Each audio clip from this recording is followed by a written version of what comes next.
নমস্কার। রাজ্যের ও দেশ বিদেশের বাছাই করা গুরুত্বপূর্ণ 20টি তাজা খবর দেখে নিন এক নজরে। প্রথমেই থাকছে সংবাদ শিরোনাম। গণতন্ত্রে বুলেট নয়, ব্যালট চলে, কোচবিহার থেকে কড়া বার্তার মমতার।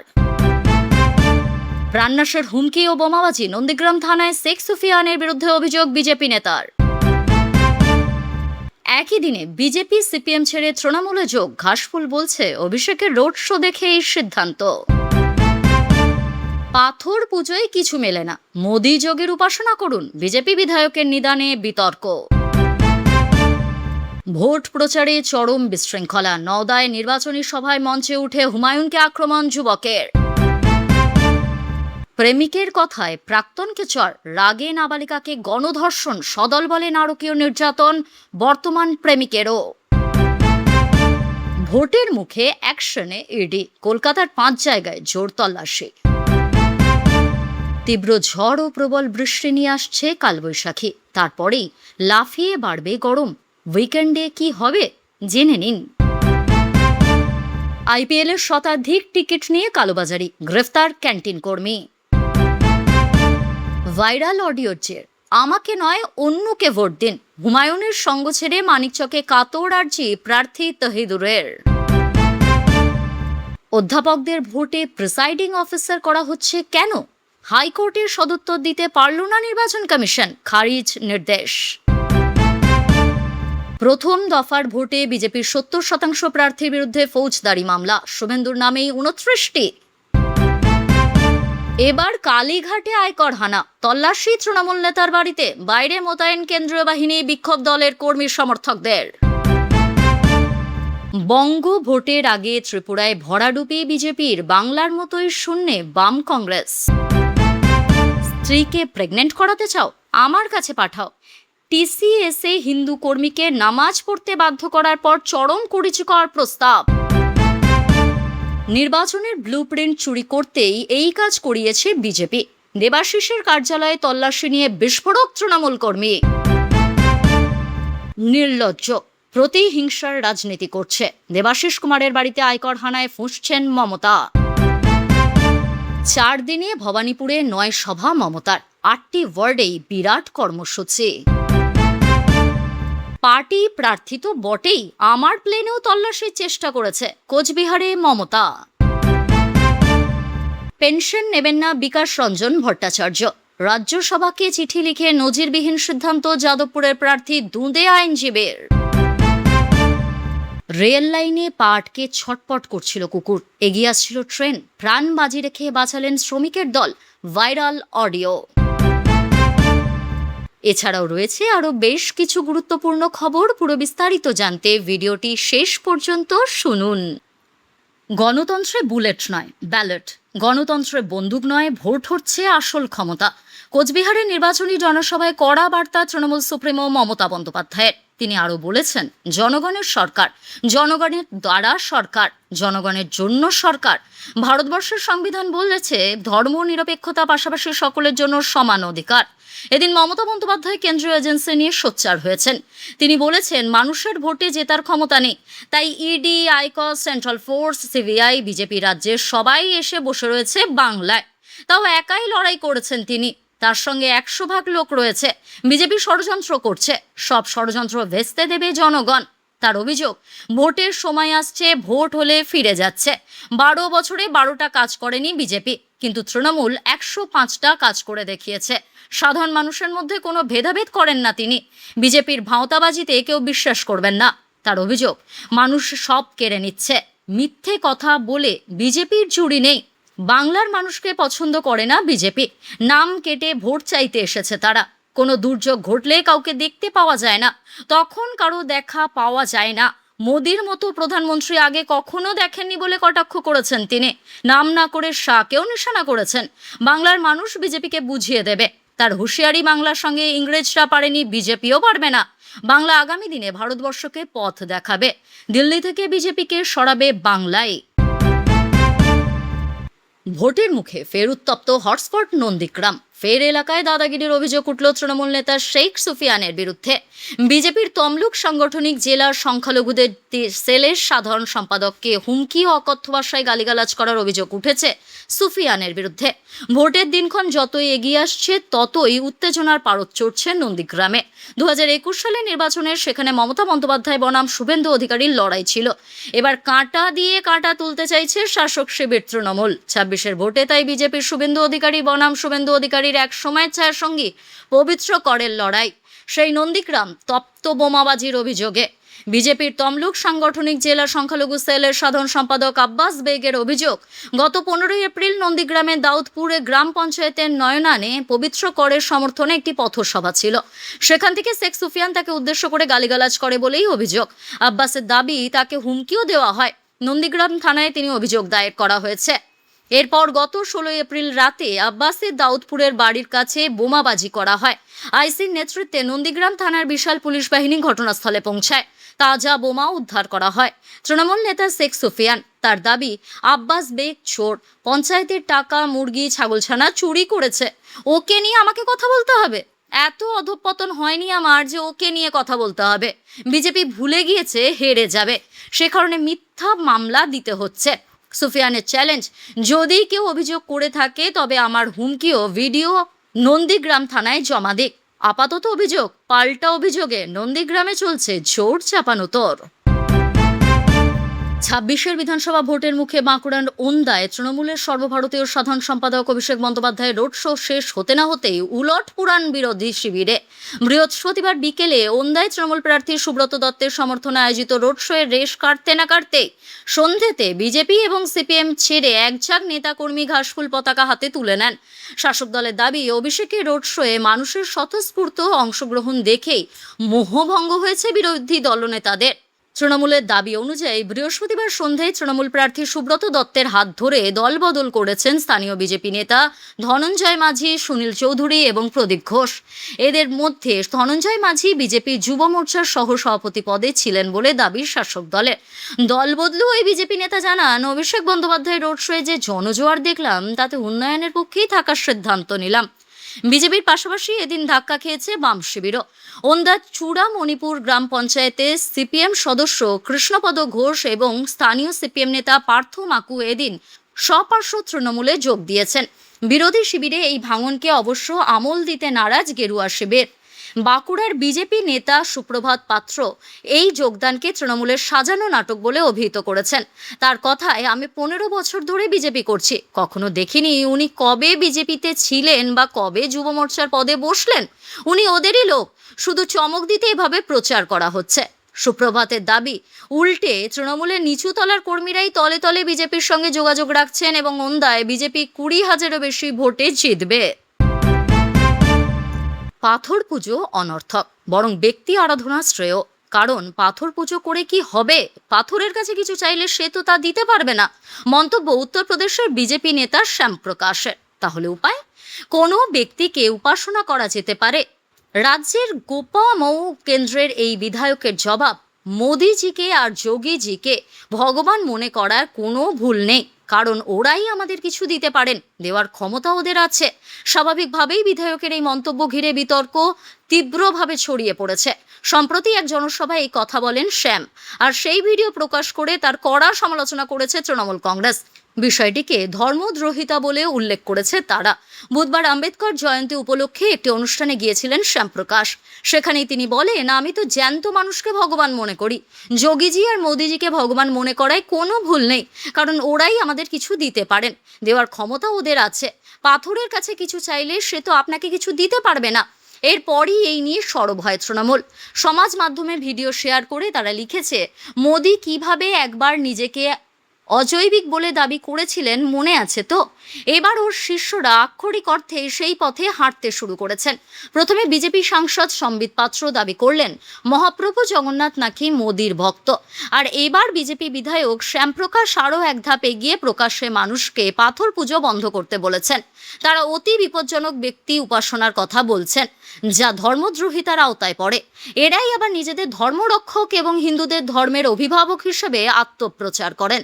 তৃণমূলের দাবি, বিজেপি চায় ব্যক্তি উপাসনার এই ধারা বাংলাতেও চালু হোক, কিন্তু পশ্চিমবঙ্গের মানুষ এই পাগলামি মেনে নেবেন না কখনোই।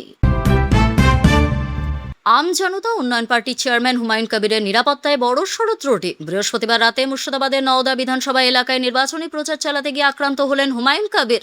বড় কোনো ঘটনা ঘটার আগেই হুমায়ুনের নিরাপত্তার দায়িত্বে থাকা রক্ষীরা আক্রমণকারীকে সরিয়ে নিয়ে যান। যদিও এই ঘটনায় হুমায়ুন কবিরের তরফ থেকে কারো বিরুদ্ধে কোনো লিখিত অভিযোগ দায়ের করা হয়নি। হুমায়ুন কবিরের নির্দেশের পর তার দায়িত্বে থাকা নিরাপত্তা রক্ষী এবং স্থানীয় থানার পুলিশ ওই আক্রমণকারীকে জিজ্ঞাসাবাদের পর ছেড়ে দিয়েছে বলে জানা গিয়েছে। রাজ্যে আসন্ন বিধানসভা নির্বাচনে মুর্শিদাবাদ জেলার দুটি বিধানসভা কেন্দ্র নওদা এবং রেজিনগর থেকে প্রতিদ্বন্দ্বিতা করছেন আম জনতা উন্নয়ন পার্টির চেয়ারম্যান হুমায়ুন কবির। এবং বৃহস্পতিবার রাতে নওদার গোঘাট ৯ নম্বর চাঁদপুর এলাকায় একটি নির্বাচনী জনসভায় বক্তব্য রাখার জন্য পৌঁছান হুমায়ুন। বক্তব্য শুরুর একেবারেই প্রথমে ঘটে যায় বিপত্তি। হুমায়ুন কবির তার বক্তব্য শোনার জন্য দীর্ঘক্ষণ অপেক্ষারত জনগণকে সম্বোধন করে কিছু বলতে শুরু করতেই এক যুবক হঠাৎই লাফিয়ে স্টেজে উঠে পড়েন এবং হুমায়ুন কবিরকে পেটের কাছ থেকে চেপে ধরে টানাটানি করতে শুরু করেন। হুমায়ুন কবিরের দায়িত্বে থাকা নিরাপত্তা রক্ষীরা ওই যুবককে জাপটে ধরেন এবং হুমায়ুনের কাছ থেকে ছাড়িয়ে নিয়ে স্টেজের পেছনে চলে যান। কেন্দ্রীয় সরকারের ওয়াই প্লাস নিরাপত্তা পাওয়ার সত্ত্বেও কিভাবে একজন যুবক নিরাপত্তা বেষ্টনী এড়িয়ে হুমায়ুন কবিরের কাছে পৌঁছে গিয়ে তাকে জাপটে ধরে টানাটানি করলেন তা নিয়ে এখন প্রশ্ন চারিদিকে। সূত্রের খবর, গোটা ঘটনা নিয়ে ইতিমধ্যেই কেন্দ্রীয় স্বরাষ্ট্র মন্ত্রকের তরফ থেকে হুমায়ুনের নিরাপত্তার দায়িত্বে থাকা আধিকারিকদের কাছে বিস্তারিত রিপোর্ট চাওয়া হয়েছে। শুক্রবার থেকেই হুমায়ুনের নিরাপত্তার চাদর আরও বাড়ানো হতে পারে বলে সূত্রের খবর। সিনেমার গল্পকেও হার মানায়, বর্তমান প্রেমিকের কথায় প্রাক্তন প্রেমিককে চড়। তার জেরে দুই বন্ধুকের সঙ্গে নিয়ে এসে নাবালিকাকে গণধর্ষণের অভিযোগ প্রাক্তন প্রেমিকের বিরুদ্ধে। এখানেই শেষ নয়, অচৈতন্য কিশোরীকে নগ্ন অবস্থায় পড়ে থাকতে দেখে নেশাগ্রস্ত অবস্থায় ফের তার উপর নারকীয় অত্যাচার চালায় বর্তমান প্রেমিক ও তার দুই বন্ধু। পূর্ব বর্ধমান জেলার কাটোয়ার ১০ম শ্রেণীর ওই ছাত্রীকে গণধর্ষণের ঘটনায় এক নাবালক সহ মোট ৭ জনকে গ্রেফতার করেছে পুলিশ। জানা গিয়েছে, ১০ম শ্রেণীর ছাত্রী ওই কিশোরীর বাবা একজন ব্যবসায়ী। তার অভিযোগ, বুধবার বিকেল ৫:৩০ নাগাদ বাড়ি থেকে বেরিয়েছিল তার মেয়ে, রাত পর্যন্ত বাড়ি ফেরেনি।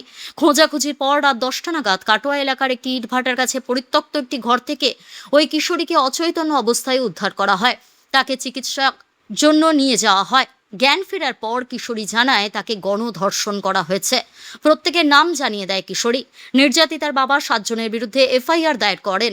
পুলিশে গণধর্ষণ ও পক্সো আইনে মামলা দায়ের করে ঘটনার তদন্ত শুরু করা হয়েছে। প্রাথমিকভাবে তদন্তকারীরা জানতে পেরেছেন, ওই কিশোরীর সঙ্গে আগে ধৃত রবিন রাজবংশীর প্রেমের সম্পর্ক ছিল। সম্প্রতি বিচ্ছেদ হয়ে যায়। ইদানিং ধৃত সুদীপ্ত দেবনাথের সঙ্গে প্রেমের সম্পর্ক গড়ে ওঠে তার। ঘটনার দিন অর্থাৎ বুধবার সন্ধ্যায় সুদীপ্তর সঙ্গে একসঙ্গে বসে বিয়ার পান করছিল কিশোরী। ওই সময় সুদীপ্ত তার প্রেমিকাকে বলে, তুই যদি আমাকে ভালোবাসিস তাহলে তোর এক্স রবিনকে চড় মারতে পারবি। রাজি হয়ে যায় প্রেমিকা। রবিনকে ফোনে ডাকার পর সুদীপ্তর সামনেই কিশোরী তাকে চড় মারে। এরপর রবিন সেখান থেকে চলে গিয়ে দুই বন্ধুকে ডেকে নিয়ে আসে। সুদীপ্ত তখন নেশার ঘোরে আচ্ছন্ন। অভিযোগ, রবিন তার দুই বন্ধুকে সঙ্গে নিয়ে কিশোরীকে নদীর বাঁধের ধারে নিয়ে যায়। ৩ জন মিলে ধর্ষণ করে। 2 দিনের জেল হেফাজতের নির্দেশ দেওয়া হয়। নির্যাতিতার এদিন ডাক্তারি পরীক্ষার পর আদালতে গোপন জবানবন্দি নেওয়া হয়েছে। ভোটের মুখে ফের সক্রিয় ইডি। শুক্রবার ভোর থেকে কলকাতার নানা প্রান্তে হানা কেন্দ্রীয় তদন্তকারী সংস্থার আধিকারিকদের। সল্টলেক, মিডলটন স্ট্রিট সহ কলকাতার মোট 5টি জায়গায় হানা ইডির। কেন্দ্রীয় বাহিনীর ঘেরাটোপে চলছে তল্লাশি। সম্প্রতি একটি বিখ্যাত রিয়েল এস্টেট সংস্থার বিরুদ্ধে জমি জালিয়াতির অভিযোগ ওঠে। সেই রিয়েল এস্টেট সংস্থার মালিককেও জিজ্ঞাসাবাদ করা হয়। সেই মামলার সূত্র ধরেই শুক্রবার সকালে সল্টলেকে সিএফ এবং সিকে ব্লকে হানা দেন আধিকারিকরা। বাড়ি ঘিরে রেখেছে কেন্দ্রীয় বাহিনী। আপাতত ওই বাড়িটিতে প্রবেশ কিংবা বাড়ি থেকে কারো বেরোনোর ক্ষেত্রে নিষেধাজ্ঞা জারি করা হয়েছে। এছাড়া এদিন ভোর 5:30 নাগাদ ইডি আধিকারিকরা মিডলটন স্ট্রিটে হানা দেয়। সেখানেও একটি বাড়িতে তল্লাশি চলছে।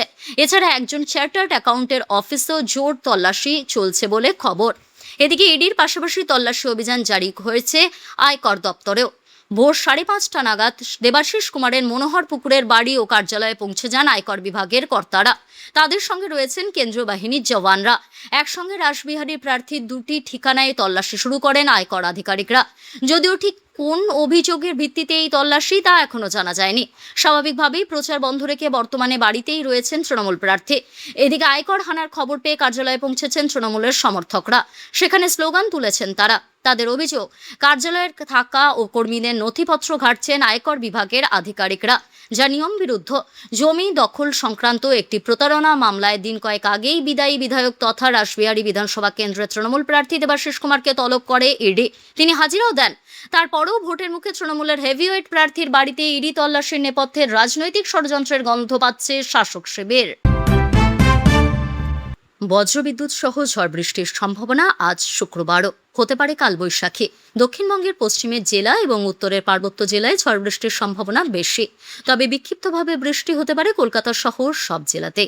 আজ কলকাতায় ঝড় বৃষ্টির সম্ভাবনা থাকছে। কার্যত সব জেলাতেই ঝড় বৃষ্টির সম্ভাবনা থাকছে। বাঁকুড়া, পূর্ব ও পশ্চিম বর্ধমান, বীরভূম ও মুর্শিদাবাদ, নদিয়া, উত্তর 24 পরগনা জেলায় 50 থেকে 60 কিলোমিটার গতিবেগে দমকা হাওয়া বইবে। কলকাতা সহ বাকি জেলাতেও বইবে 40 থেকে 50 কিলোমিটার গতিবেগে দমকা ঝোড়ো হাওয়া। শনিবার ও রবিবারও হালকা বৃষ্টির সম্ভাবনা বীরভূম, মুর্শিদাবাদ এবং নদিয়া জেলার কিছু অংশে। বৃষ্টি হলেও তাপমাত্রা গরম ও অস্বস্তিকর পরিস্থিতি থাকবে। কলকাতার ক্ষেত্রে 36 ডিগ্রি এবং পশ্চিমের জেলায় 40 ডিগ্রি সেলসিয়াসে পৌঁছাতে পারে তাপমাত্রা। ঝড় বৃষ্টির কারণে আজ শুক্রবার সামান্য তাপমাত্রা কমলেও শনিবার ও রবিবার ফের বাড়বে তাপমাত্রা। গরম ও অস্বস্তিকর আবহাওয়া বেশি থাকবে পুরুলিয়া, বাঁকুড়া, ঝাড়গ্রাম, পশ্চিম মেদিনীপুর, পশ্চিম বর্ধমান এবং বীরভূম জেলায়। উইকেন্ডে গরম ও অস্বস্তি থাকবে কলকাতা সহ সব জেলাতে। উত্তরবঙ্গে উপরের দিকের 5 জেলায় বৃষ্টি চলবে। দার্জিলিং, কালিম্পং, আলিপুরদুয়ার, কোচবিহার, জলপাইগুড়ি এই 5 জেলায় ঝড় বৃষ্টির সম্ভাবনা বেশি। বজ্রবিদ্যুৎ সহ হালকা থেকে মাঝারি বৃষ্টি এবং 30 থেকে 40 কিলোমিটার গতিবেগে দমকা বাতাস বইতে পারে উত্তরবঙ্গের সব জেলায়। মালদা, উত্তর ও দক্ষিণ দিনাজপুরেও বিক্ষিপ্তভাবে ঝড় বৃষ্টির সম্ভাবনা থাকছে। উত্তরবঙ্গের জেলাগুলিতে তাপমাত্রার বড়সড় পরিবর্তন নেই। মালদা ও দক্ষিণ দিনাজপুরের কিছু এলাকায় গরম ও অস্বস্তিকর আবহাওয়া তৈরি হতে পারে। আইপিএল ম্যাচ ঘিরে টিকিট কালোবাজারির বড় চক্রের হদিশ মিলল এম চিন্নাস্বামী স্টেডিয়ামে। এই ঘটনায় এক ক্যান্টিন কর্মীকে গ্রেফতার করেছে পুলিশ। আর তদন্তে উঠে এসেছে কর্পোরেট সংস্থা ও ভেতরে কিছু প্রভাবশালী ব্যক্তির যোগসাজশের অভিযোগ। ধৃতের নাম চন্দ্রশেখর। তিনি স্টেডিয়ামের ভিতরে অবস্থিত শ্রীলক্ষ্মী ক্যান্টিনে কর্মরত ছিলেন। অভিযোগ, তিনি আইপিএল এর টিকিট কালোবাজারে চড়া দামে বিক্রি করছিলেন। বেঙ্গালুরু সেন্ট্রাল ক্রাইম ব্রাঞ্চের আধিকারিকরা তাকে হাতে নাতে ধরেন। পুলিশের দাবি, চন্দ্রশেখরের কাছে ছিল 180টিরও বেশি টিকিট, যেগুলি তিনি 15,000 থেকে 19,000 টাকা পর্যন্ত দামে বিক্রি করছিলেন। এই টিকিটগুলি ছিল 15 এপ্রিল অনুষ্ঠিত রয়্যাল চ্যালেঞ্জার্স বেঙ্গালুরু ও লখনৌ সুপার জায়ান্টসের হাই ভোল্টেজ ম্যাচের জন্য। বিপুল চাহিদার সুযোগ নিয়ে টিকিটগুলি বেশি দামে বিক্রি করা হচ্ছিল বলে অভিযোগ। তদন্তে জানা যায়, টিকিটগুলি অনলাইন প্ল্যাটফর্ম টিকিট জেনির মাধ্যমে একাধিক সংস্থা নামে একসঙ্গে কেনা হয়েছিল। এর মধ্যে ছিল স্বস্তিক হেভি ইঞ্জিনিয়ারিং এবং সিরিয়াল অটোমেশন কনসালটেন্ট কোম্পানির নাম। পাশাপাশি ধরনী কম্পিউটার্স কোম্পানির নামেও প্রায় 50টি টিকিট কেনা হয়েছিল। পরে সেগুলি কালোবাজারে বিক্রি করা হয়। পুলিশ আরও জানিয়েছে, 28 মার্চ অনুষ্ঠিত রয়্যাল চ্যালেঞ্জার্স বেঙ্গালুরু বনাম চেন্নাই সুপার কিংস ম্যাচের ক্ষেত্রেও একই পদ্ধতিতে টিকিট বিক্রির নির্দেশ দেন। বর্তমানে তিনি পলাতক। তাকে খুঁজতে তল্লাশি চালাচ্ছে পুলিশ। একই সঙ্গে কয়েকটি বেসরকারি সংস্থার কর্ণধারদের বিরুদ্ধেও মামলা দায়ের করা হয়েছে। রাজনীতির ময়দানে এমন ঘটনা সচরাচর দেখা যায় না। যেখানে প্রার্থীরা ভোটারদের দুয়ারে দুয়ারে গিয়ে আশীর্বাদ চান, সেখানে মানিকচক বিধানসভা কেন্দ্রের আম জনতা উন্নয়ন পার্টির প্রার্থী মোহাম্মদ তহিদুর রহমান সাংবাদিক সম্মেলন করে ঘোষণা করলেন তাকে যেন কেউ ভোট না দেন। শুক্রবার মালদা প্রেস কর্নারে এই ঘোষণা ঘিরে জেলা জুড়ে চাঞ্চল্য ছড়িয়েছে। তহিদুর রহমানের এই আকস্মিক সিদ্ধান্তের মূলে রয়েছে দলের চেয়ারম্যান হুমায়ুন কবিরের একটি ভাইরাল হওয়া ভিডিও। তহিদুরের অভিযোগ, দলের চেয়ারম্যানের ওই ভিডিও দেখে আমার পরিষ্কার ধারণা হয়েছে যে সংখ্যালঘুদের বোকা বানানোর একটা বড় চক্রান্ত চলছিল। আমি এই চক্রান্তের অংশ হতে চাই না। সেই কারণেই দল এবং পদ থেকে ইস্তফা দিচ্ছি। আইনি জটিলতায় এখন আর ব্যালট পেপার বা ইভিএম থেকে নাম সরিয়ে নেওয়া সম্ভব নয়। তাই তহিদুর রহমান মানিকচকবাসীর কাছে খোলাখুলি আবেদন জানিয়ে বলেছেন, নির্বাচনী প্রক্রিয়ার কারণে আমার নাম ইভিএমে থাকবে ঠিকই, কিন্তু আপনাদের কাছে আমার অনুরোধ, আমি বাদে আপনারা আপনাদের পছন্দের অন্য কোনো প্রার্থীকে ভোট দিন। নির্বাচনের ঠিক আগে প্রার্থীর এমন উল্টো পথে হাঁটা মানিকচক বিধানসভার রাজনৈতিক সমীকরণকে বেশ খানিকটা ওলটপালট করে দিল বলে মনে করছেন রাজনৈতিক বিশ্লেষকরা। আজকের গুরুত্বপূর্ণ ঘটনাগুলি এখানেই শেষ। পরবর্তী আপডেটের জন্য সঙ্গে থাকুন এবং সঠিক তথ্য পেতে অপেক্ষা করুন। ধন্যবাদ।